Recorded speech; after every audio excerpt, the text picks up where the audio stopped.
Oi gente, bem-vindos a mais um vídeo de explicando o GOT para o meu namorado. Hoje, eu que sobrevivi a dengue, vou falar um pouco para vocês e vamos discutir mais sobre uma personagem que muitas vezes é talvez um pouco deixado de lado, que é a Asha Greyjoy. Mas antes de começar os trabalhos, vamos partir para um pouco de antecedentes? Vamos?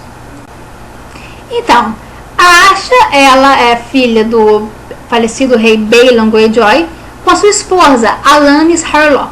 E ela originalmente, na verdade, tinha 2 irmãos mais velhos. Ela não é só a irmãzinha mais velha do Theon, não.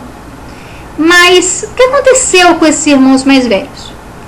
Bem, eles foram mortos durante a fatídica rebelião Greyjoy, quando o papai da Asha achou, erroneamente, que o recém-criado reino de Robert I Baratheon ainda era desunido o suficiente para que ele pudesse declarar a independência das Ilhas de Ferro com impunidade.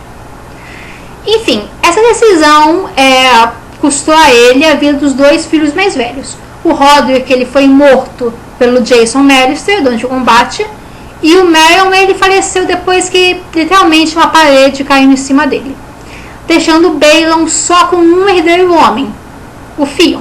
Provavelmente, essa altura, a esposa dele já tinha passado da idade de ter filhos. De qualquer forma, o Ned levou o menino para ser criado em Winterfell, mais como um refém do que como qualquer outra coisa, e o Balon só ficou com a Asha. Enquanto isso, a esposa, ela basicamente importou meninos para criar no lugar dos filhos desaparecidos. Enfim, é difícil afirmar quando é que foi exatamente que uma ideia de alterar a sua sucessão começou a criar frutos na mente do Balon. Eu diria que foi um tempo antes da volta do Theon, porque assim, como confiar inteiramente num cara que foi criado, na verdade, pelos seus inimigos, né? Acostumado a pensar na família dos inimigos como a família dele e dar a esse herdeiro o controle de seus territórios, um cara que na verdade estaria aliado com pessoas que você não confia nem um pouco. É difícil. Bem, essa mudança de sucessão agnática, que é só quando homens podem suceder, com possibilidade de eleição para absoluta progenitura por escolha de Balon, ia ser muito complicada, mas talvez o Balon ele contasse com o auxílio do Victarion para apoiar a Asha. Talvez ele pensasse em um casamento, quem sabe, não sei, mas enfim, mas talvez se ele pensasse que o Theon ele estivesse desligado demais da cultura do Tecido de Ferro para poder herdar as ilhas com propriedade, mesmo que a ideia de ter sido criado por seus inimigos e estar aliado com eles não incomodasse mais do que qualquer outra coisa, mesmo se isso não fosse suficiente, o fato é que o Theon estava mesmo desconectado. Quando ele volta para as ilhas, né, um dos primeiros pensamentos dele, quando ele começa a conviver com a irmã, é que depois que ele se torna rei, ele tem que mandar ela para as irmãs silenciosas, para ela não atrapalhar. Só que o Theon esqueceu que a região não segue a fé do Sete, né? É o único lugar de Estéreos que tem autorização para isso, né? Enfim, de que forma, qualquer que sejam os planos do Balon, eles não são cumpridos, porque ele morre de uma forma muitíssimo misteriosa. Morte essa que eu já abordei no meu vídeo sobre a Euron Greyjoy. Se quiserem saber mais, é só procurar, vou colocar o link aqui embaixo. E após esse falecimento, o seu irmão Euron, mesmo sem qualquer conversa, senta na cadeira da Pedra do Mar, porque é isso mesmo, ele é o irmão mais velho, o sobrinho dele está desaparecido, e mesmo se estivesse vivo, ele ia ser desaparecido, provavelmente. De qualquer forma, o outro irmão, o Euron, ele não aceita a sucessão do Eu, ele apoia o Victarion por um critério bem pouco técnico, que o Victarion ele pode não ser o mais velho, mas ele é o mais religioso, sei lá. E ele não apoia a Asha porque ela é uma mulher. Como eu disse, suceder numa cidade extremamente masculinizada como as Nações de Ferro ia precisar do apoio de um homem. E naquele momento, sem toda a preparação que provavelmente o pai teria providenciado, ela não tem essa ajuda. O que acaba acontecendo é que Euron vence o Kingsmoot e, para, na verdade, neutralizar a Asha, ele acaba casando a sobrinha com, na verdade, um homem que ela enfrentou durante o Kingsmoot, que é o Eric Ironmaker, que é aquele homem velho que a Asha desafiou a se levantar se ele quisesse ser o rei e tal. Mas, tá, beleza, todos excelentes, mas o que exatamente tudo isso leva? Bem, nesse momento da história, a Asha ela tá meio que parada, né? Vamos fazer uma recapitulação breve da trajetória dela. Depois da fuga do tio Euron. Ela foi para Bosque Profundo, que ela havia conquistado, né? Lá ela descobriu que tinha sido casada por procuração via foca com o Eric Ironmaker. E esses casamentos aparentemente são válidos entre os Nações de Ferro, mesmo que você use uma via tão esdrúxula assim, né? Enfim, ela até comenta que só espera que o Eric não tenha insistido na consumação, né? Eu também, pobre foca. Enfim, mas voltando a Asha. Ela esteve no Bosque Profundo, aproveitou um amorzinho com a amante dela, o Cor, mais sobre ele adiante. E depois, quando as tropas do Stan chegaram, eles foram derrotados e ela feita prisioneira. E é basicamente onde ele está desde então, com o Stannis. Uma interpretação tradicional do destino da Asha é exatamente essa, que a importância política dela para o controle das Ilhas de Ferro pode levá-la a contrair o casamento com algum dos pretendentes ao trono de ferro, até para assegurar a sua posse das ilhas. Eu considero isso improvável, mas se isso ocorrer, o candidato mais viável realmente só poderia ser o Stannis, né? Porque para muitos súditos dele, ele na realidade tem um herdeiro, porque primeiro que a Shireen é mulher, né? Depois que ela é uma criança, e em terceiro lugar porque ela tem escamadas. Então, para muitos, ele devia ter providenciado o herdeiro para ontem, né?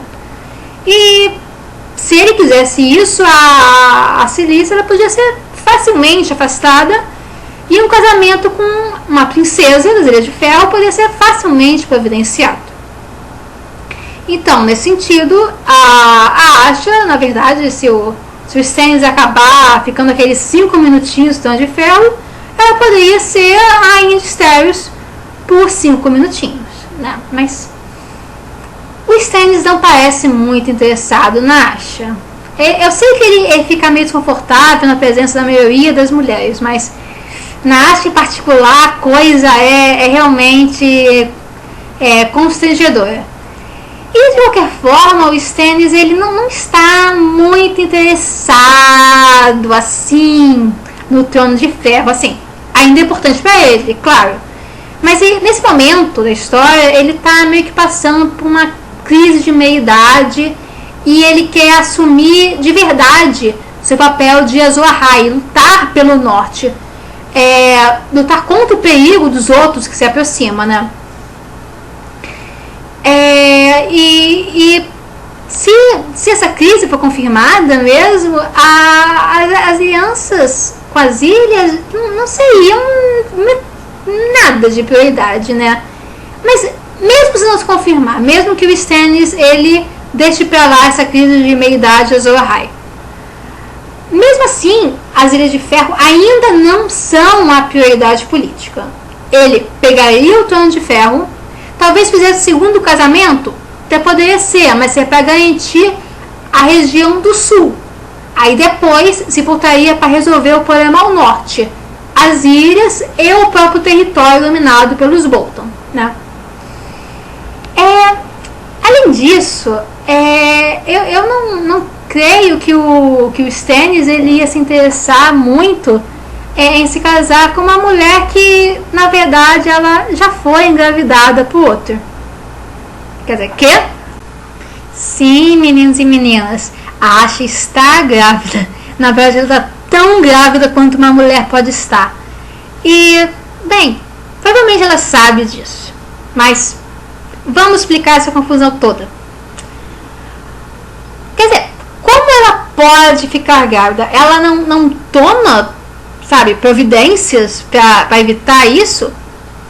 Eu acredito que uma mulher como ela, que está tão interessada politicamente em se adequar à sociedade muito agressivamente masculinizada dos Ilhas de Ferro, ela de fato tomaria todas as preocupações em nunca conceber seus amantes. Sim, os capítulos dela falam dessas preocupações, de fato. A maneira mais eficiente para isso seria, contudo, simplesmente não ter amantes. Até provavelmente a reação do pai dela seria um bocado agressiva pela que a gente sabe dele, né? Aí como ele tratou o Christopher Butler quando ele descobriu eles trocando uns beijinhos na adolescência. Mas enfim, a gente sabe pelos capítulos da Asha que não é o caso em questão e de que forma isso de evitar ter amantes para não ter filhos, tal, isso não se adequaria nem um pouquinho à personalidade dela. Então o que ela faz? Providencia chá de lua sempre? Acho difícil, viu? Pelo menos com o último amante que a gente sabe que ela teve, que é o Cor, o donzelo. Os pensamentos da Asha após ambos ficarem juntos em Bosque Profundo são um bocado reveladores nesse sentido, na verdade. Como você pode ver aqui. Pensaria fazer um pouco de chá da lua, ou corria o risco de trazer outra lula gigante ao mundo. Corria o risco? Por que das outras vezes ela não corria risco? Porque ela falou que teve outras vezes. Eles parecem que estão, na verdade, há uns 6 meses juntos, mais ou menos. E a expressão correr o risco associada ao chá de lua me leva a pensar que houve outras ocasiões que tomar o chá de lua não foi necessário, que ela teve como utilizar outro método. Que outro método é esse? Não podemos ter certeza. A gente não conhece todos os métodos anticoncepcionais de estérios. Provavelmente existe algo semelhante à tabelinha. E também tem aquele chá Tamsey que a Lisa tomou no vale para evitar ter um filho do mindinho. Mas o chá de Tamsey, ele parece que é um abortífero que vai ser utilizado mais tarde na gravidez, depois que o chá da lua falha.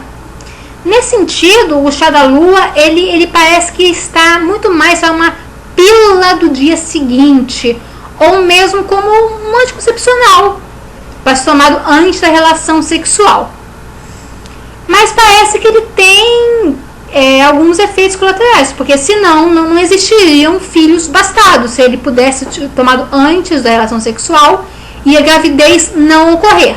O que me leva a pensar que ele não tem uma taxa de eficácia 100%. Talvez esse outro método anticoncepcional que a Asha use seja a boa e velha tabelinha mesmo de nossas avós.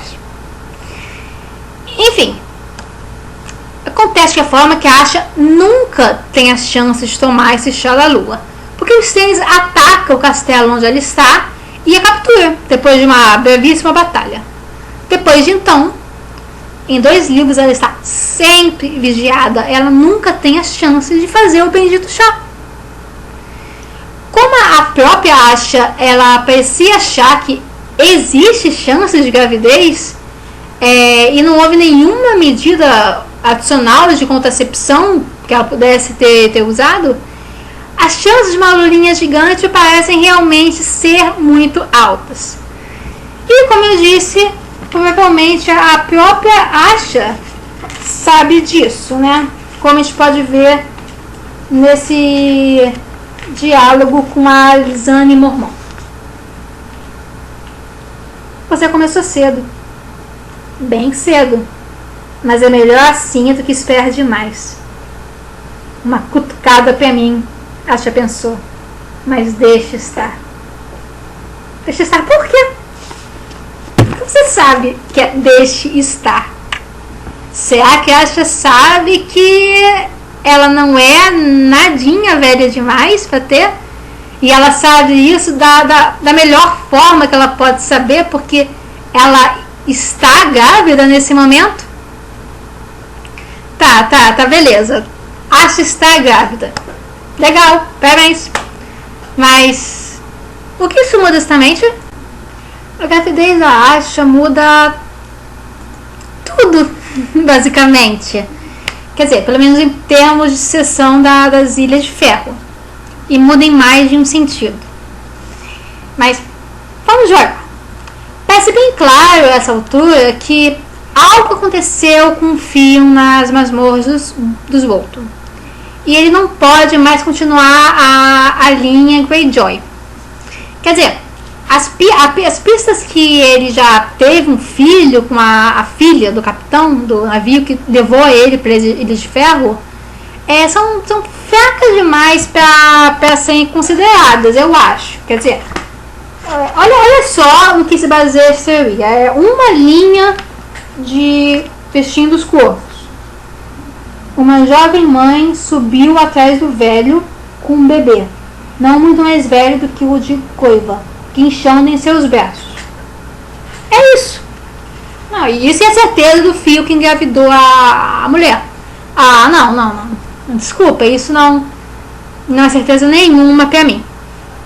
E mesmo que ele tenha feito, mesmo que esta criança seja filha dele, é ilegítimo, não pode suceder às ilhas. Então, vamos considerar, até perfeita simplicidade, que o Theon não tem filhos e nem os terá. Seja por motivos de castração completa por parte de Ramsay, ou incompleta, ou talvez psicológica, traumas extensos demais nas masmorras, ou até mesmo estupro por parte dos homens do Ramsay. As teorias são muitas que aconteceu com ele. É tudo muito discutível, mas o resultado é o mesmo. Caberá a Asha reproduzir por ele. Já que eu e muitos outros já colocam a morte do William, do Victorian e do Aaron no mesmo saco, já como se tivesse já ido pro fundo do mar nessa altura. Enfim, o problema, em tese, a questão já foi resolvido, né? A Asha tá grávida. E a Asha é casada com o Eric Ironmaker, lembram-se? Então, a princípio, a criança seria legítima.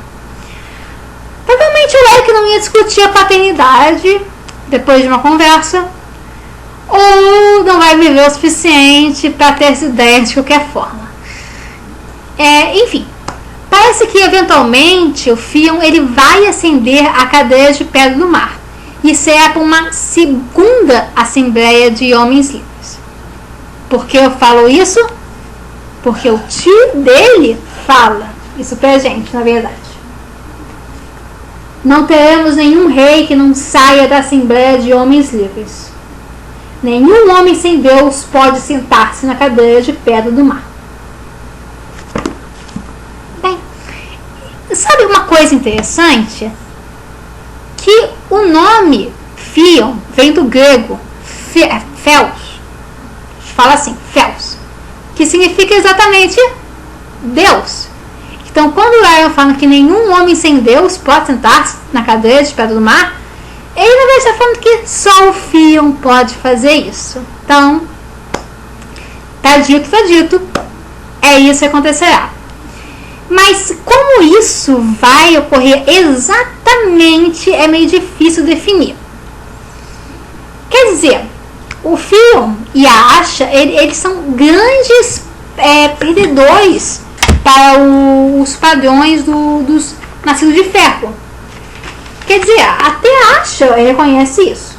Os homens de ferro não eram um povo inclinado ao perdão. E Asha foi derrotada 2 vezes. Não apenas uma, 2. Então, sem chance de vitória, certo? Exceto se ela compensar isso com uma grande conquista, com uma vitória maior que qualquer coisa. Talvez, aliado com Stannis, o Theon ele comande um massacre na casa Bolton junto com a Asha. Aí acabe com os novos regentes do norte, deixando abertos para uma nova invasão dos Nascidos de Ferro. Quem sabe? Pode ser. Afinal, ele mesmo admite, conhece certas entradas mais desconhecidas e pouco guardadas do Forte do Pavor, não é? Mas o rigidamente correto Stannis não ia querer executar o Theon pelos seus conhecidos e horríveis crimes? Quer dizer, ele matou o Bran, matou o Rickon, matou de verdade aquelas crianças para passar por eles, colocou fogo em Winterfell, as coisas todas, tal.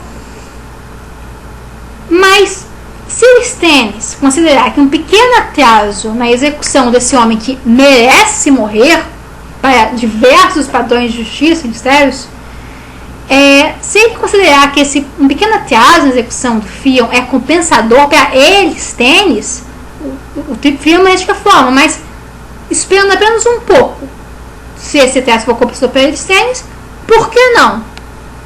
Theon invade Forte do Pavor e na volta paga pelos seus crimes. Mas já livre e unido com a sua irmã Bran, ia ser muito fácil para o Theon fugir e retornar para ilhas, principalmente se houver de fato todos os Nascidos de Ferro interessados em sua ascensão no fim da guerra, como parece ser de fato o caso. Agora, Theon voltou para as ilhas, mas como reverter somente a primeira assembleia que elegeu o tio dele rei? Exatamente, como a Asha vai fazer isso? Quer dizer, a decisão da assembleia não é soberana? Nem sempre. Há um precedente bem estabelecido. E esse precedente é de um Greyjoy. É de um cara chamado Torgon Greyjoy. Quem conta essa história para ela é o próprio ex-namoradinho dela, o Trys. Vamos ouvir? Torgon Greyjoy é o filho mais velho do rei. O rei é velho, mas Torgon é inquieto. Então aconteceu que quando o pai morreu, ele estava atacando sozinho o Mander de sua fortaleza no escudo cinza.